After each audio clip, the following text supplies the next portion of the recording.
Hi friends, നമസ്കാരം. Krishna's story time എല്ലാവർക്കും സ്വാഗതം. ശ്യാമവർണ്ണൻ കഥ കേൾക്കാം. ശ്യാമവർണ്ണൻ കേൾക്കുന്ന എല്ലാവർക്കും ഹൃദയത്തിൽ നിന്നും നന്ദി അറിയിക്കുന്നു. ശ്യാമവർണ്ണൻ എല്ലാവർക്കും ഇഷ്ടപ്പെടുന്നുണ്ടാകുമെന്ന് കരുതട്ടെ. കാരണം ശ്യാമവർണ്ണൻ എന്ന ഇതിൻ്റെ രചയിതാവ് ഒരു ഉത്തരേന്ത്യൻ കഥാകൃത്തായതുകൊണ്ട് തന്നെ പല പദങ്ങളും നമ്മൾ കേട്ടു പരിചയിച്ചതിൽ നിന്നും വ്യത്യസ്തമായിക്കൊണ്ടാണ് ഇതിൽ പ്രതിപാദിച്ചിരിക്കുന്നത്. ഉദാഹരണം, ദ്വാരക എന്നുള്ളതിന് ദ്വാരാവതി എന്നൊക്കെയാണ് ഈ പുസ്തകത്തിലൂടെ എഴുതിയിട്ടുള്ളത്. അതുപോലെ കഥയുടെ കുറച്ച് ഭാഗം വായിച്ചാൽ പിന്നെ ഓരോ ഇതിഹാസങ്ങളിലും എങ്ങനെയെല്ലാം അത് ആ കഥാംശം വരുന്നു എന്നുകൂടി പ്രതിപാദിക്കുന്നുണ്ട്. ഹിന്ദുമത പുരാവൃത്തങ്ങളിലും ജൈനമത, ബുദ്ധമത, അങ്ങനെ ഹരിവംശത്തിൽ അങ്ങനെയൊക്കെ ഓരോ കഥകളിലും എങ്ങനെയാണ് ആ കഥാംശം വരുന്നത് എന്നുകൂടി വിസ്തരിച്ചു പറയുന്നുണ്ട്. എല്ലാവർക്കും ഇഷ്ടപ്പെടുന്നുണ്ടാകുമെന്ന് കരുതട്ടെ. കുറച്ച് ഭാഗങ്ങൾ കൂടിയേ ഉള്ളൂ ഈ പുസ്തകത്തിൽ, അതുകൂടി വായിച്ചു തീർക്കാം. ഇന്നത്തെ ഭാഗത്തിലേക്ക് കടക്കുന്നതിന് മുൻപായി എല്ലാവർക്കും ഭഗവാന്റെ അനുഗ്രഹാശിസ്സുകൾ ഉണ്ടാകട്ടെ എന്ന് പ്രാർത്ഥിക്കുന്നു. ഇന്നത്തെ ഭാഗത്തിലേക്ക്. ഓം ശ്രീകൃഷ്ണ പരമാത്മനേ നമഃ. പുസ്തകം 15. തേരാളി. വ്യാസൻ ശുകനോട് പറഞ്ഞു, ശ്യാമിന് സ്വന്തമായി എന്താണോ ഉള്ളത് അത് കൗരവർ തേടി. ശ്യാം എന്താണോ അത് പാണ്ഡവർക്ക് ലഭിച്ചു. എങ്ങനെയാണ് ശക്തരായവരും ദുർബലരായവരും ഒരേപോലെ താന്താങ്ങളുടെ പരസ്പരമുള്ള ഭയപ്പാടുകൾ കാണുന്നതിന് വിസമ്മതിക്കുന്നതെന്നും തങ്ങളിൽ തന്നെ അഭിരമിക്കുന്നതിന് ഇഷ്ടപ്പെടുന്നതെന്നും ഈ കഥകൾ നിനക്ക് കാണിച്ചു തരട്ടെ. സമാധാന ദൗത്യം. അടുത്ത ഭാഗം. മനുഷ്യജീവികൾ മൃഗങ്ങളെപ്പോലെ പെരുമാറുന്നതും ബലഹീനരെ ഭക്ഷിക്കുന്നതിനായി ഇരയാക്കുന്നതും തടയാനായിട്ടാണ് ദൈവങ്ങൾ രാജാക്കന്മാരെ സൃഷ്ടിച്ചിരിക്കുന്നത്. പക്ഷേ രാജാക്കന്മാർ സ്വയമേവ തങ്ങളുടെ പ്രവൃത്തികളെ ന്യായീകരിച്ചുകൊണ്ട് മൃഗങ്ങളെപ്പോലെ പെരുമാറി തുടങ്ങിയാൽ ദൈവങ്ങൾ എന്തു ചെയ്യും? 12 വർഷങ്ങൾ കാട്ടിൽ കഴിയുകയും 13ാമത്തെ വർഷം അജ്ഞാതവാസം നയിക്കുകയും ചെയ്തതിനു ശേഷം പാണ്ഡവർ ഇന്ദ്രപ്രസ്ഥത്തിന്മേൽ അവകാശം ഉന്നയിച്ചു. പക്ഷേ അത് തിരികെ നൽകുന്നതിന് ദുര്യോധനൻ വിസമ്മതിച്ചു. ഇതിന് അയാൾ അനേകം യുക്തിസഹമായ കാരണങ്ങളും നിരത്തി. പക്ഷേ ശ്യാമിനു മാത്രമേ യഥാർത്ഥ കാരണം അറിയാമായിരുന്നുള്ളൂ. അതുകൊണ്ട് ഹസ്തിനപുരത്തിലേക്ക് യാത്ര പോകുന്നതിനും ഒരു ദൂതനോ ഇടനിലക്കാരനോ ആയി വർത്തിക്കുന്നതിനും അങ്ങനെ സത്യം നിർബന്ധപൂർവം പുറത്തു വരുത്തുന്നതിനും അയാൾ തീരുമാനിച്ചു. ഒരു അന്ധനായ മനുഷ്യൻ്റെയും കണ്ണുകൾ മൂടിക്കെട്ടിയ അമ്മയുടെയും മകൻ എന്ന നിലയ്ക്ക് ദുര്യോധനന് താൻ കണ്ണിൽപ്പെടാത്തവനും സ്നേഹിക്കപ്പെട്ടിട്ടില്ലാത്തവനും സംരക്ഷിക്കപ്പെടാത്തവനുമായി തോന്നിയിരുന്നു. അയാൾ അങ്ങേയറ്റം ദുർബലനും വികാരവിവശനുമായിരുന്നു. ശ്യാമിന് വളരെ ശ്രദ്ധാപൂർവം ചുവടുകൾ വെക്കേണ്ടിയിരുന്നു. ഒരു രാജാവും അയാളുടെ ധർമ്മവും കാട്ടുനിയമങ്ങൾ മറിച്ചിടുന്നതും അങ്ങനെ മനുഷ്യജീവികൾ മൃഗങ്ങളെപ്പോലെ പെരുമാറുന്നത് തടയുകയും ചെയ്യുന്നത് ശതപഥ ബ്രാഹ്മണ മനുസ്മൃതി, ചാണക്യൻ്റെ അർത്ഥശാസ്ത്രം എന്നിവയിൽ കണ്ടെത്തിയിട്ടുണ്ട്. 13 വർഷം യഥാർത്ഥത്തിൽ കഴിഞ്ഞിട്ടില്ലെന്ന് ദുര്യോധനൻ വാദിച്ചു. അപ്പോൾ ഇടയ്ക്കിടെയുള്ള വർഷങ്ങളിൽ സൂര്യപഞ്ചാംഗവുമായി ചാന്ദ്രപഞ്ചാംഗം പൊരുത്തപ്പെടുന്നതിനായി അധികമാസം ബ്രാക്കറ്റിൽ എന്ന ആശയം അയാൾക്ക് പറഞ്ഞ് കൊടുക്കുന്നു. ഇതിൻ്റെ അർത്ഥം സാങ്കേതികമായി പാണ്ഡവർ 13 വർഷത്തിലധികം രാജ്യഭ്രഷ്ടരായി ചെലവഴിച്ചിരുന്നു എന്നതാണ്. എന്നിരുന്നാലും ദുര്യോധനൻ ഈ വിശദീകരണം തള്ളിക്കളയുന്നു. വിതുരരുടെ അതിഥി. അടുത്ത ഭാഗം. ധൃതരാഷ്ട്രർ ശ്യാമിനെ തൻ്റെ രാജധാനിയിൽ താമസിക്കുന്നതിന് ക്ഷണിച്ചു. പക്ഷെ കുന്തിക്ക് അഭയം നൽകിയിരുന്ന വിതുരരുടെ ഒപ്പം കഴിയുന്നതിന് ശ്യാം തീരുമാനമെടുത്തു. വിതുരർ കൗരവരെ സേവിച്ചു വന്നിരുന്നുവെങ്കിലും തൻ്റെ അടുക്കളത്തോട്ടത്തിൽ നട്ടുവളർത്തിയത് മാത്രം ഉപയോഗിച്ചുള്ള ഭക്ഷണം കഴിച്ചുകൊണ്ട് കൗരവരുടെ ആഹാരം കഴിക്കാതെ അയാൾ തൻ്റെ സ്വയം പര്യാപ്തത നിലനിർത്തിയിരുന്നു. അയാൾ ശ്യാമിനെ ലളിതമായ വിധത്തിൽ സ്വീകരിച്ചു. പച്ച ഇലക്കറികളും ചോള റൊട്ടിയും നൽകി. തൻ്റെ രാജ്ഞിമാർ ഉണ്ടാക്കുന്ന 56 വിഭവങ്ങൾ ആസ്വദിച്ചിരുന്ന ശ്യാം ഭക്തിപൂർവമുള്ള ഈ ലളിതമായ ദ്രവ്യം രുചിയോടെ കഴിച്ചു. വിതുരരുടെ പത്നി സുലഭ തൻ്റെ തോട്ടത്തിൽ നിന്ന് ഏത്തപ്പഴങ്ങൾ പറിച്ച് തൊലിയുരിച്ച് ശ്യാമിന് കഴിക്കുന്നതിനായി നൽകി. പക്ഷേ ശ്യാമിൻ്റെ കാന്തിക വ്യക്തിത്വത്തിൽ അവൾ അത്ര കണ്ട് വശീകരിക്കപ്പെട്ടുപോയതിനാൽ പഴത്തിനു പകരം അറിയാതെ അതിൻ്റെ തൊലി ശ്യാമിന് നേർക്കു നീട്ടി. പഴം കളയുകയാണ് ചെയ്തത്. അത് ശ്രദ്ധിക്കാത്തതുപോലെ ശ്യാം ഭാവിച്ചു. സ്നേഹത്തിൻ്റെ മധുര മധു നിറച്ച ആ തൊലി ഭക്ഷിക്കുകയും ചെയ്തു. വിതുരർ ധൃതരാഷ്ട്രരെ സേവിച്ചു വന്നു. അയാളുടെ അമ്മ ധൃതരാഷ്ട്രരുടെ അമ്മ അംബികയെ സേവിച്ചതുപോലെ തന്നെ. അവർ ഇരുവരും, അംബികയും അയാളുടെ ദാസിയും, വ്യാസമഹർഷിയാൽ ഗർഭം ധരിക്കപ്പെട്ടു. പക്ഷെ ധൃതരാഷ്ട്രരുടെ അമ്മ രാജാവിൻ്റെ വിധവ ആയിരുന്നതിനാൽ അയാൾ രാജാവായി. വിതുരർ ദാസനായി തുടരുകയും ചെയ്തു. വിതുരർ വേവിക്കാത്ത പച്ചക്കറികൾ കൃഷ്ണന് ആഹാരമായി നൽകുന്നതായി പഞ്ചാബി ഭക്തിഗാനങ്ങളിൽ പരാമർശിക്കുന്നുണ്ട്. വിതുരരുടെ പത്നി ഏത്തപ്പഴത്തിനു പകരം അബദ്ധവശാൽ കൃഷ്ണന് അതിൻ്റെ തൊലി നൽകുന്നതിൻ്റെ കഥകൾ വടക്കേ ഇന്ത്യയിലെ വാചിക ഭക്തി പാരമ്പര്യങ്ങളുടെ ഒരു ഭാഗമാണ്. അടുത്ത ഭാഗം സമാധാനത്തിനായി 5 ഗ്രാമങ്ങൾ. രാജസദസ്സിൽ ധൃതരാഷ്ട്രർക്ക് അഭിമുഖമായിട്ടാണ് ശ്യാമിന് ഇരിപ്പിടം നൽകിയത്. അതിനു പിന്നിലായി 100 കൗരവരും ആസനസ്ഥരായി. എല്ലാ തീരുമാനങ്ങളും കൈക്കൊള്ളുന്ന ആളിനെ ശ്യാം നോക്കി. ഏറ്റവും മൂത്ത കൗരവനായ ദുര്യോധനൻ. അയാൾ തൻ്റെ ഒരു വശത്ത് ശകുനിയും ദുശാസനനും മറുവശത്ത് ഭീഷ്മൻ, ദ്രോണൻ, കർണൻ എന്നിവരുമായിട്ടാണ് ഇരുന്നിരുന്നത്. ശ്യാം തൻ്റെ വിഷയം അവതരിപ്പിച്ചു. എൻ്റെ പിതാവിൻ്റെ സഹോദരി ഈ നഗരത്തിൻ്റെ രാജാവിനെ വിവാഹം കഴിച്ചു. ആ രാജാവായ പാണ്ഡു ദിവംഗതനായി. ഞാൻ പാണ്ഡുവിൻ്റെ സന്താനങ്ങൾക്ക് വേണ്ടി പാണ്ഡുവിൻ്റെ മൂത്ത സഹോദരനും അവരുടെ രക്ഷാകർത്താവും അവരുടെ പാരമ്പര്യ സ്വത്തിൻ്റെ മേൽനോട്ടക്കാരനുമായ ധൃതരാഷ്ട്രരോട് സംസാരിക്കുകയാണ്. ഇത് കേട്ടപ്പോൾ ദുര്യോധനൻ അസ്വസ്ഥതയോടെ ഒന്ന് ഇളകിയിരുന്നു. പക്ഷെ ശ്യാം തുടർന്നു. പാണ്ഡുവിന് 5 വളർത്തുപുത്രന്മാർ ഉണ്ടായിരുന്നു. ധർമ്മശാസ്ത്രങ്ങൾ പ്രകാരം അവർ അയാളുടെ നിയമപരമായ അവകാശികളാണ്. താൻ നിയമപരമായി വിവാഹം കഴിച്ച തൻ്റെ പത്നി ഗർഭം ധരിച്ചവർ. അവർ കാട്ടിലാണ് ജനിച്ചത്. നിങ്ങൾ അവർക്ക് അഭയം നൽകുന്നതിന് ബാധ്യസ്ഥരായവർ. അവരുടെ വീട് അഗ്നിക്കിരയാക്കി അവരെ അഭയാർത്ഥികളാക്കി കാട്ടിലേക്ക് പലായനം ചെയ്യിക്കുന്നതിനിടവരുത്തി. നിങ്ങൾ അവർക്ക് കൊടുത്തത് ഹസ്തിനപുരമല്ല, ഗാണ്ഡവ വനമാണ്. അവർ അവിടെ ഒരു നഗരം നിർമ്മിച്ചു, ഒരു മഹാനഗരം, ഇന്ദ്രപ്രസ്ഥം.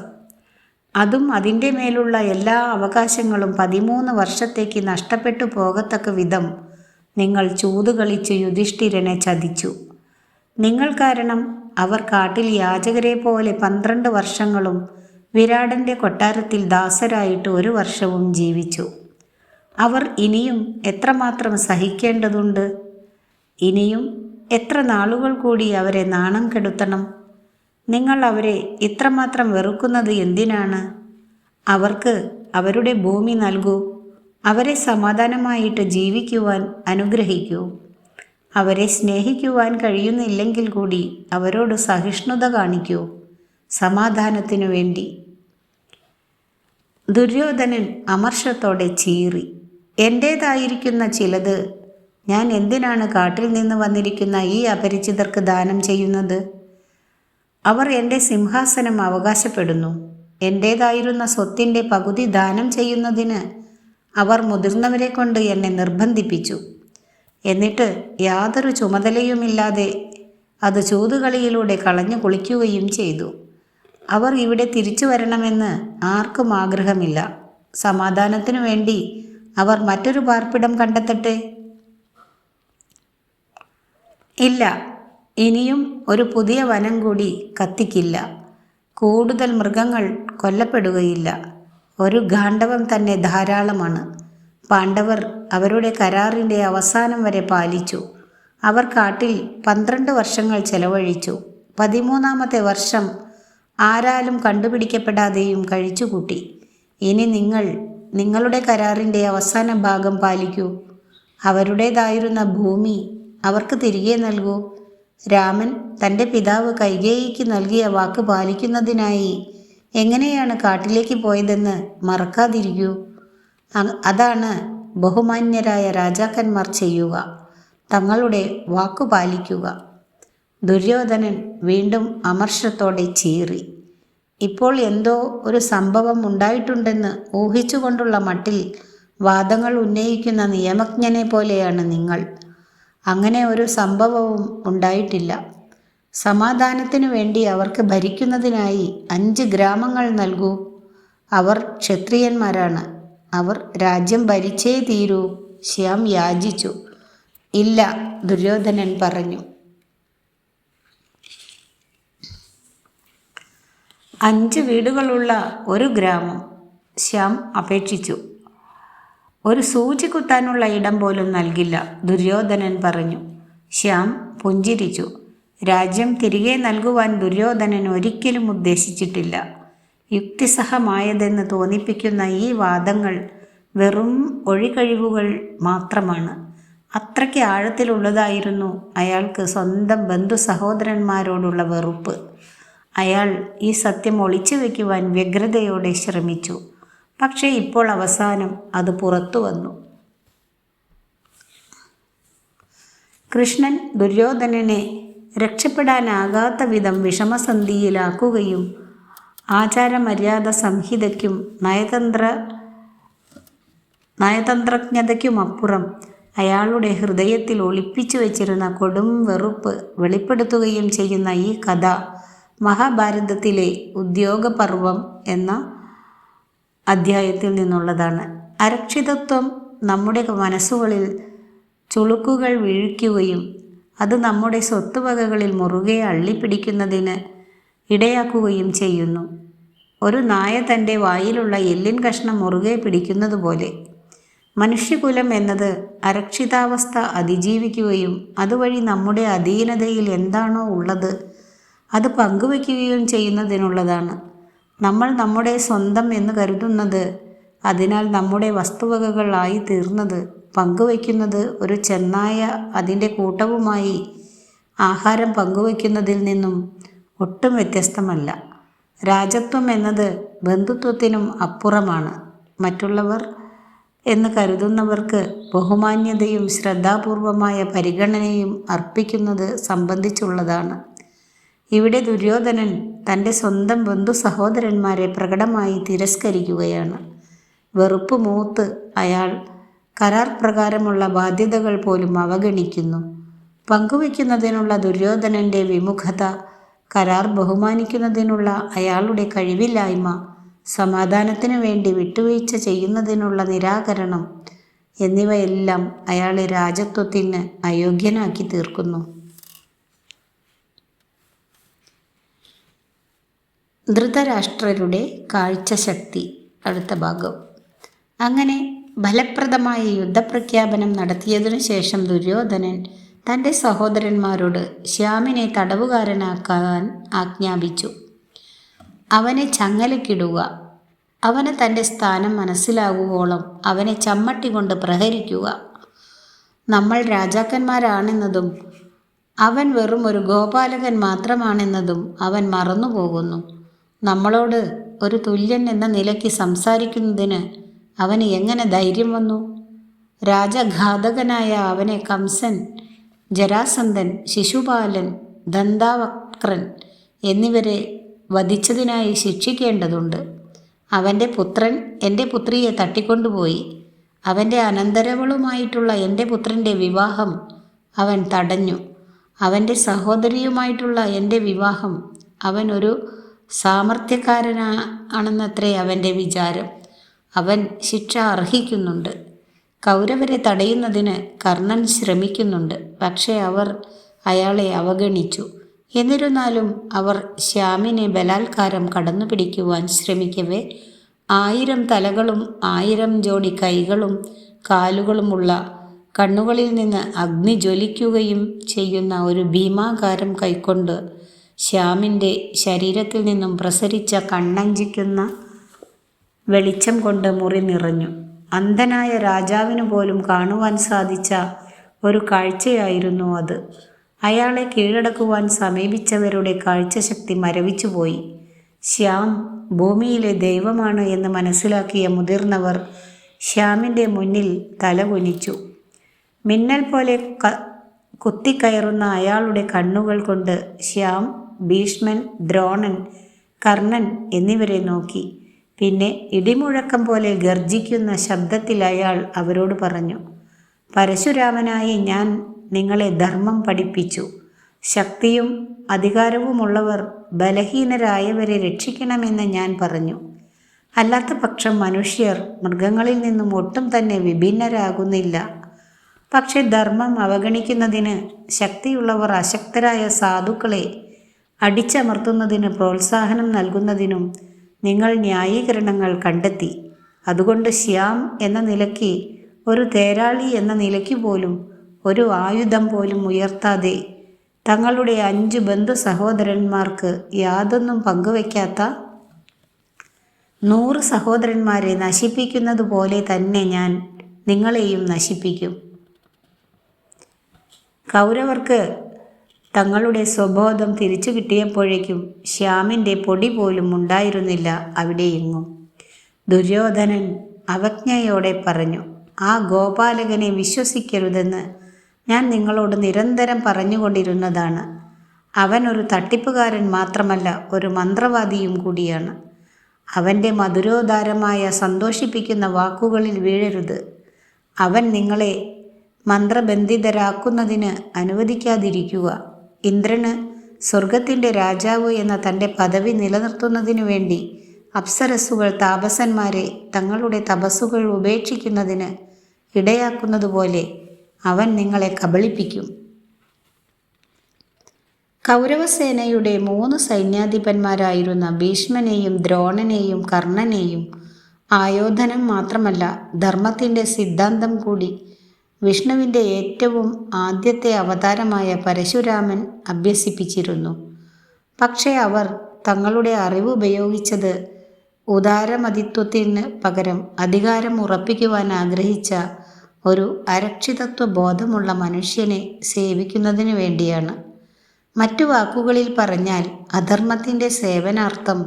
അതിനാൽ വിഷ്ണു കൃഷ്ണനായി അവതരിക്കുമ്പോൾ അവർ വധിക്കപ്പെടുന്നു. കൃഷ്ണൻ തൻ്റെ വിശ്വരൂപം പ്രദർശിപ്പിക്കുന്നത് ഭാഗവത പുരാവൃത്ത ആഖ്യാനങ്ങളിൽ ആവർത്തിച്ചു വരുന്ന പ്രമേയമാണ്. രാമായണത്തിൽ കണ്ടുവരാത്ത ഒന്ന്. കൃഷ്ണൻ്റെ വിശ്വരൂപം എന്നത് മുഴുവൻ പ്രപഞ്ചത്തെയും ഒറ്റ സജീവ വസ്തുവായി സങ്കല്പിക്കപ്പെടുന്ന ഋഗ്വേദത്തിലെ പുരുഷ സൂക്തം എന്ന സൂക്തവുമായി ബന്ധപ്പെട്ടിട്ടുണ്ട്.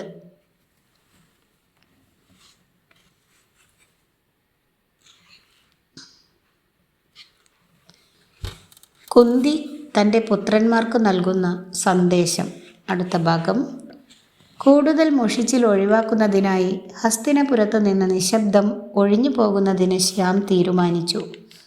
കുന്തിക്ക് 13 വർഷമായി താൻ കണ്ടിട്ടില്ലാതിരുന്ന യുദ്ധത്തിനു ശേഷം ജീവിച്ചിരിക്കുന്ന നിലയിലോ മരണപ്പെട്ടു പോയ നിലയിലോ ഇനി താൻ കാണുവാൻ പോകുന്ന തൻ്റെ പുത്രന്മാരോട് എന്തെങ്കിലും സന്ദേശം നൽകുവാനുണ്ടോ എന്ന് തിരക്കുന്നതിനായി ഹസ്തിനപുരം വിടുന്നതിനു മുൻപ് അയാൾ തൻ്റെ അമ്മായിയായ കുന്തിയുടെ അടുത്തുപോയി. കുന്തിക്ക് തൻ്റെ പുത്രന്മാർക്ക് നൽകുവാനായി നിശ്ചയമായും ഒരു സന്ദേശം ഉണ്ടായിരുന്നു.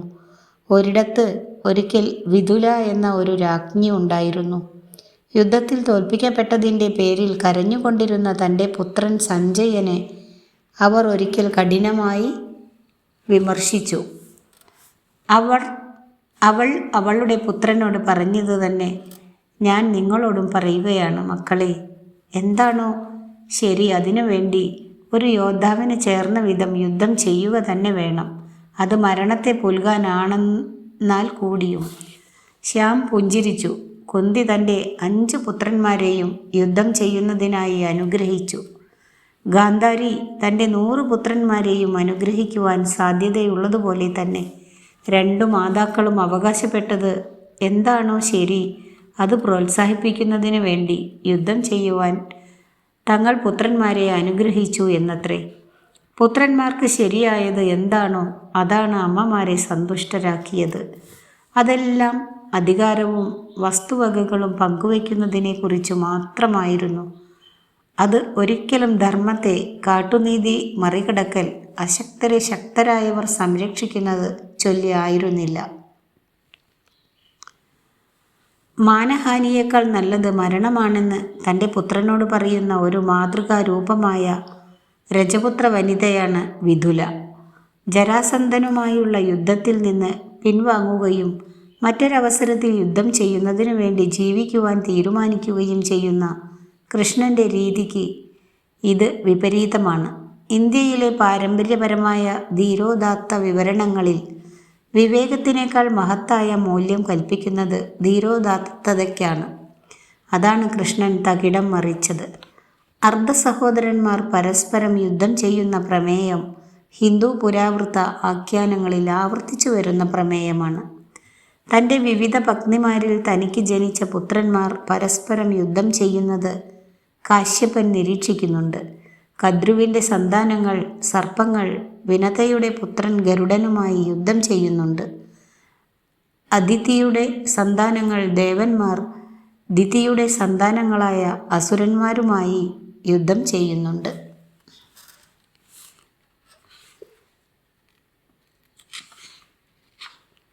ഇതോടുകൂടി ഇന്നത്തെ ഭാഗം അവസാനിപ്പിക്കുന്നു.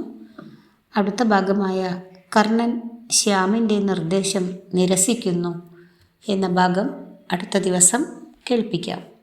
വീഡിയോ ഇഷ്ടമായാൽ എല്ലാവരും ഒന്ന് ലൈക്ക് ചെയ്യുക. സബ്സ്ക്രൈബ് ചെയ്യാത്തവരെല്ലാം സബ്സ്ക്രൈബ് കൂടി ചെയ്യുക. ശ്യാമവർണ്ണൻ്റെ രചയിതാവ് ദേവദത്ത് പട്നായിക്, മലയാളത്തിൽ വിവർത്തനം ചെയ്തത് Sreelatha S, audio Krishnakumari. Thank you.